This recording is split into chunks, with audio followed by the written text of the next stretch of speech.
Hello and welcome to Dialogue. I'm Zoe in Beijing. On March the 7th, dubbed here Girls' Day, boys in many Chinese universities make their banners that are meant to please their female peers, but some of the messages have angered many women this year. They say that the banners have become a form of sexual harassment, while others believe the messages are just jokes, although many argue in bad taste. In this climate, many female college graduates also point to the negative effects of employment discrimination. So how should we view the controversies triggered by the Girls' Day event, and are women facing more obstacles in Chinese society today? And what is the reality of gender equality in China? To talk about these and more, I'm happy to be joined in the studio by Ms. Aggie Veras, Country Director of the United Nations Development Program in China, and Ms. Helen Han, a social affairs critic. But before we get started, let's take a look at this. On March the 7th, just one day before International Women's Day, university campuses across the country celebrated so-called Girls' Day with displays of romantic messages, an annual Chinese college ritual going back to the 1980s. But this year, some went too far. "Goddesses of class number 7, from now on, I'll be under you," says a banner in the campus of South China Agricultural University. "Even 10 miles of spring breeze is not comparable to a one-night stand with you. Our gift to you for Girls' Day is our hereditary chromosomes." Many believe behind these sexist messages is a deep-rooted male chauvinism. Traditional Chinese society was a male-dominated one.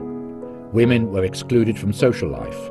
But since New China was founded in 1949, women have been given more guarantees of enjoyment of equal rights and opportunities with men, and the development of women is being given unprecedented opportunities. In 2014, women in employment across the country accounted for 44.8% of the working force. In rural areas, the impoverished population reduced by 95.5 million from 2010 to 2014, and half of them were female. On the other hand, although China's female labour participation rates rank among the highest in the world, experts say there is still a long way to go for equality for women in the workplace.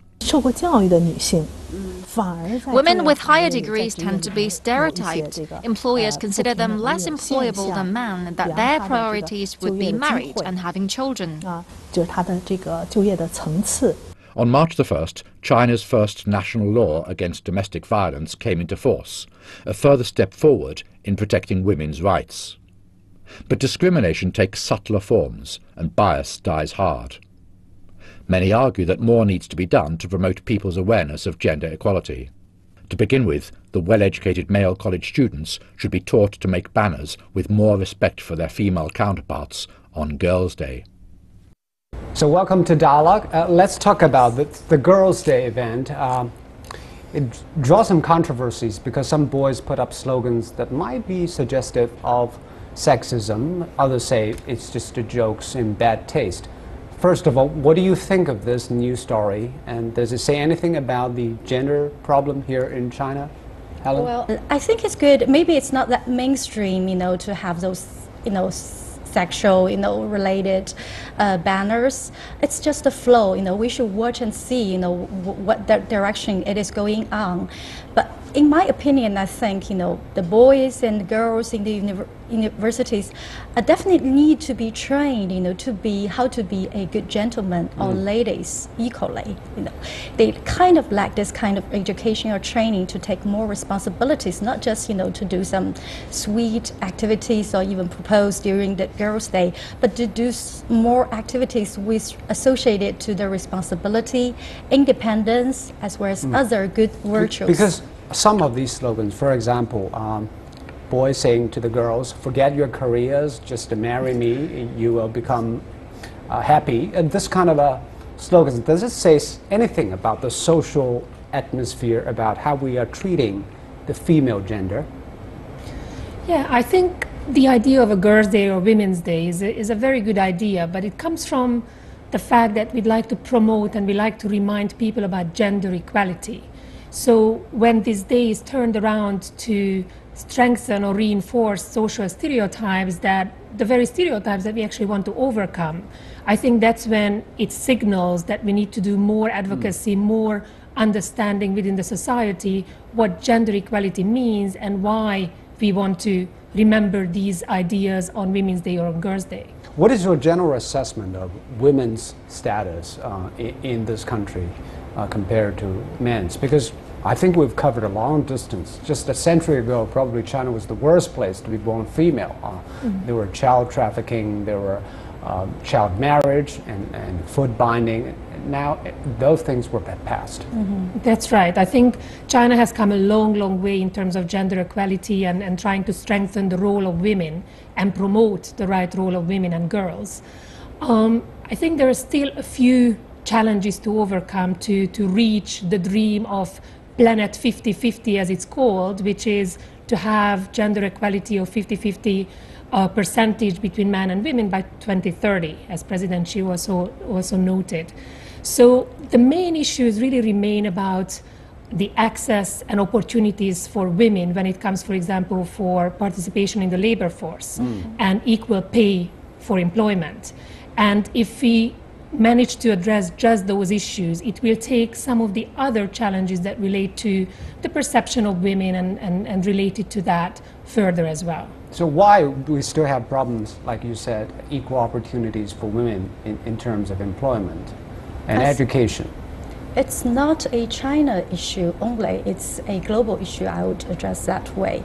I'm very proud of the China's improvement, the progress made during the past century, especially since the founding of New China, when Chairman Mao made his famous remarks as women hold up the half the sky. So I actually read a most recent survey shows that in family, husbands and wives are feeling, especially in the cities, are feeling similar, happy or equal in the family affairs. Maybe women are holding more than half of the sky. And maybe there is even a saying, more. say, But the survey, wives rule strictly as the Chinese in old families. saying, a man is the master outside the family, while women is the master inside the family. But on the contrary, on the other side, in the workforce outside, family, women feel less satisfied. With only about 30% women feel that they can get equal rights, equal pay, or the gender equality feeling, during the work. But at the same time, 60% or over 60% feel not satisfied. So there's still a gap that needs to be improved, not only by the government, but also by the social forces, including the men should also participate into this process to advocate, women's rights or the gender equality. What is the fundamental reason behind this? We definitely see the phenomenon. There are less females working in the government, in business, even in sports. Why is that? Because is there any social institutions that are dictating this, or is it just women still weaker in terms of physical ability and academic research ability? I think it's quite a complex issue. You can't really pinpoint one particular problem or root cause to the problem. But it's not necessarily an institutionalized issue. I think it's a combination of tradition, stereotypes that have become part of the national psyche, not just in China, as Helen said, but globally. But partially, it is also to put certain policies in place that would reinforce the use of gender equality when it comes to women's participation in governance, when it comes to women's participation in entrepreneurship, and when it comes to women's participation or women's empowerment at the workplace through, for example, the equal pay issue. And do you think women themselves should be blamed for some of the problems? Because I heard some male arguing that the women's always taking those rules that are advantages to them, like they want to be treated favorably in workplaces, in families. They want to be doted on in families, but they don't want to take on more responsibilities. I agree with Aggie. It's kind of complicated. It's a combination, or it's a formula that it's composed of the historic issues, the cultural issues, as well as the societal issues. So if women to be blamed, then men should also be blamed too. Yeah, no, not maybe equally. You know, for example, you know, as we just discussed about women's leadership, we should definitely do something more from both parties to do more to advocate this more leadership, empower women to take more leadership positions. But when it comes to a female leader, be it in a big company or in a state like Angela Merkel or Hillary Clinton, you know, when there's something new and some news about them, people's focus not only about the achievements, about the important decisions they are making, but also only focus on what their, you know, dress, what's their hairstyle, you know. It's, you know, there are so many things in the plate that they did not, you know, take attention to those more important issues. Does this have anything with our Confucian tradition of saying putting women at house, they should take more family responsibilities, child caring and education, rather than encourage them to do jobs in the society? Well, I think actually scientific statistics shows that women did have the advantage to play, you know, a mother's role, or the mother's role is such a critical factor in nurturing children in the family, and children, the youth for the family, is definitely critical to the society development.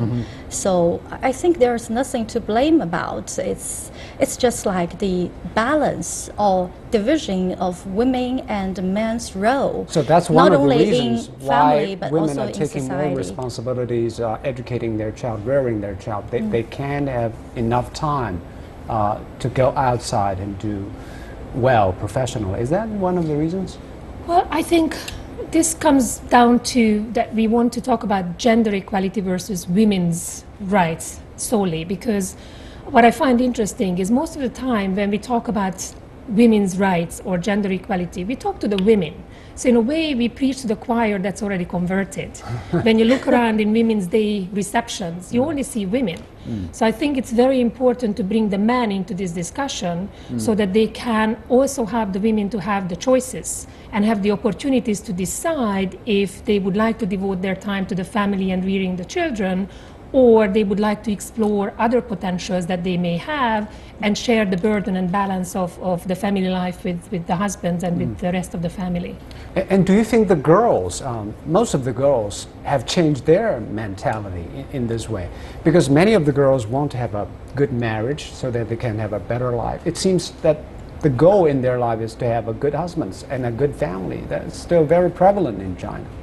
Yeah, it's okay to think so or to dream so, and I think for most of the girls, or maybe I'm confident, or I'm a working mom, you know. So I think there is something more in their plate, maybe to have also a good career, to be themselves, to realize, you know, to do what they want to do what they dream for. I think it's also in their plates. What do you think, Aggie? I think the most important is not to prescribe to any woman what they should or should not do. I think the point is to have the capabilities that allows them to build their skills through education, to take care of their health through the healthcare system equally than men. And secondly, to provide them with the options and resources to realize their potentials. Yes. So if the opportunities are equal and they decide that that's where their life goal is, that's perfectly fine, and it's very respectable. And do you think there is equal opportunities, institutional-wise, in Chinese society and the world? I think there are very few countries in the world that have truly equal opportunities for women. China ranks 72nd on the global gender index. This puts it in the middle range. So that means, for example, I think coming from the socialist values, there was a lot of emphasis put on women's education. So when you look at education, the enrollment rate of women or girls and boys is equally high, or close to above 98%. So there is a lot of potential. I think the main barrier is really in the traditional thinking of the roles of men and women. And while it's important to keep the value of the family and the cultural background that China has, it's also important to look a little bit outside and see what's in the interest of the development of society, of human development and economic development. And I think statistics show that gender equality contributes to better human development and better economic development. And also, China is a big country. There's a lot of discrepancies between urban areas and rural areas. Very good point. For the girls living in the countryside, probably there's a totally different set of situations for them. They have much less opportunities to get good education and jobs. That's true, yeah. I think it takes both the mentality change plus the capability training, just as Argy said. This is the formula to both to encourage not only the girls but also the guys, the boys, to make them know, to make them aware of more choices they are facing, more selections, more options they can choose from, so they can choose which suit their capabilities and skill sets better. Maybe it's for a father's role, to be back, to the family to help raise the children, while wives or the other half goes outside to work. I think it's okay. At the end of the day, it's to provide more choices, and based on these choices, it's the capabilities, the skill sets, as well as the mentality to help boost the gender equality in the society. What do you make of the different challenges facing girls in those less developed rural areas and in big cities like Beijing? I think that's exactly where we need to also make the link of poverty reduction and social welfare and social support to gender equality. Because when you address some of the issues of, for example, social support system like healthcare and education, when you provide better economic circumstances for these girls, they will also have a better opportunity to explore what else is out there for them. You've been watching Dialogue. We are talking about gender equality here in China. Don't go away, we'll be right back. Welcome back to Dialogue here on CCTV News. We're talking about gender equality here in China. There were more than 20 million more males in China than females, 116.110 girls. This seems to be a glaring problem, but it should be a good news for girls. Or it shouldn't be. Meaning that they can choose from a, yes, from they have a bigger pool. Bigger choice. That's right. I think when it comes to creating families and couples, the statistics are not particularly helpful. But what it would try to help address is the idea of the leftover women that you also mentioned before. That is what bothers me, because there are more women, more men than women. Why there are still leftover women in the society who doesn't have a choice of getting a spouse? I think some of it is just by the social settings of, for example, smaller cities or rural areas where it's easier to find their life partners, while in the urbanization and the mega cities are becoming a little bit more impersonal. But at the same time, it's also reflecting, especially in urban areas, some of the choices that the women make. So globally, we can see a trend, for example, of the marriage age being pushed out. So women opt for making a career before they commit to marriage and children. And this should be a good thing, because it shows that women have more choices in their life, right? That's right. Yeah, I think it's more of a culture issue, coming such a long way, especially in China, from such a long history when China was still an agriculture-oriented society or country that needs more men, to take part into the labor, the farming, also the factory works than women can do. So the trend is already changing, but it still takes some time, to reach the real equality in terms of the racial balance as well as other equal pay, equal job opportunities.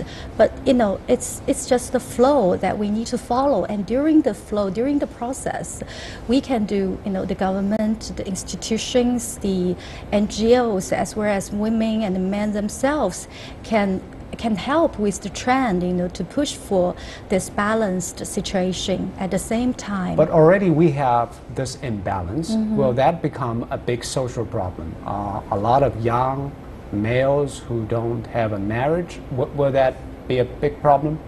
Yeah, it is quite an issue.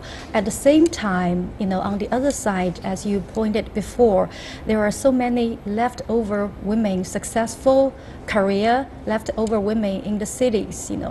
This is partly thanks to Chairman Mao's policy of lifting women by giving women many education rights to relieve them from being illiterates, in the past. So there are many more educated women that they are facing more choices. So I think it's kind of discrimination to label them as leftover women. It's more because like it is their choice to remain. They have the same Chinese pronunciation as saint women, 圣女. So I think it's a better usage of labeling them or call them. So I think it's good for them to have more choices, and for those men, who have this, who kind of also left over. Yeah. It's quite an issue. So there should be some ways, to tackle this. What is your recipe of addressing such a hugely ironic problem? On one hand, there is more men, but they don't get married. On the other hand, there are less women, they still don't get married. Well, I think it's hard to say whether it's good or bad. I think this is about change, and it requires a social and the transformation of the cultural views and traditions of a society. And as I said before, it takes a long time. That's a long process. But society always adjusts. So that is just the way of how we look at these women. Whether by choice or by other means, they end up being alone, or the same for man. So society adapts, and society then develops new ways of interacting and new ways of looking at these things. Let's talk about the biggest challenges females are now facing in today's society in China. What do you think is the #1 thing that you need to overcome? Wow. The biggest challenge, to have a more balanced life and work, in my opinion. You, Angie? I think from a woman's perspective, that's the biggest challenge, the work-life balance, which feeds the stereotypes we talked about. But if we look at what's actually maybe not the biggest challenge, but easiest to address. So what is the ideal situation where, this is balanced? Of course, we have more male scientists, more male politicians, male business leaders, but is this something that we have to define as equality? Because maybe girls don't want to be politicians, business people. Exactly. But I think what matters is, do they have the support of the society, the opportunities at universities that encourages them to explore these things? And if they have equal opportunities than men and they decide not to be astronauts, I think that's perfectly acceptable. But I'm not sure that there are the opportunities. What are the parameters that are saying, well, we have equal opportunity for both, we don't have a bias on gender? For example, I think one of the easiest issues to fix that doesn't require big policy changes is the equal pay for equal work. Okay. If you, for example, take a PhD in China, a PhD qualified person, a man with a PhD makes about 5,100 yuan, while a woman with the same qualifications for the same job would make about 4,600 yuan. So then if we can provide the equal pay, that's already equal opportunities. But that's a world problem. I think America is worse in this regard. Yes, I think it's, as we discussed before, it's not China specific. But China could lead the way and show the world how to tackle this problem. Thanks for your confidence. What do you think, Helen? Yeah, I agree with that. It's a combination of both inner balance and outside balance. For inner balance, you yourself can feel happy or comfortable with this balanced life and work. That should be okay. And for society, from a macro perspective, it's the happiness or fulfillment or sense of accomplishment from the work that you feel that you are be given, the equal opportunities, like Argy suggested, equal pay, or even some supportive measures when you are facing a new milestone in the life, for example, the maternity leave, or the child care system, the company or the work institutions can provide with that. Another thing that I always want to talk about is what about the change of ratio of females in politicians will do to the world. We have seen many female becoming presidents, premiers, and heads of state in different governments. Will that become a trend? What kind of a world, how different will it be if there is more female heads of government and heads of state? They can certainly be role models, and be inspirations to those girls who may want to pursue their dreams in the political or leadership roles than males. I think they can add more, inspirations than male leaders at this moment. Not only, from their appearances, I think they can be a spiritual leaders showing that, hi girls, if you are given opportunities, you can also reach this level, this height, to realize your dream of being someone in the political arena. But other than the fact that they are females, will their decisions be different because they are females? I think everybody comes with a perspective of who they are and what they represent. So when we look at politics, if only 3% of the political leadership represents women, that means 3% of the half of the society is underrepresented, because we have more or less half women, half men in the society. So if the leadership only has a small representation, that perspective of the gender balance and gender equality is hard to come across. But what I'm asking is that will female leaders make decisions differently than male leaders? When they are choosing whether to launch a war, whether they're choosing what kind of social policies they will put in place, will they make different decisions? Maybe not that differently, I would say, but add some new angles or perspectives when it comes to decision making. You think? I think it's hard to tell whether they would make different decisions just because they are women. When you look at the global kind of picture of women leaders, there are some studies that suggest that, for example, violence, peace building, and other areas, women do make somewhat of a different, bring in a different perspective. Decisions are made based on a lot of factors. So a good leader is a good leader whether it's a man or a woman. So in that sense, I would hope that what we want to see is for a woman to make an equally good decision and for people to consider it an equally good decision, not because they are men or women, but because they have the opportunity and they are qualified for the job that they are running. Well, thank you, Helen, and thank you, Aggie, for sharing your insights and thoughts. And I'm Joe in Beijing. Thank you for joining us on Dialogue. Goodbye for now.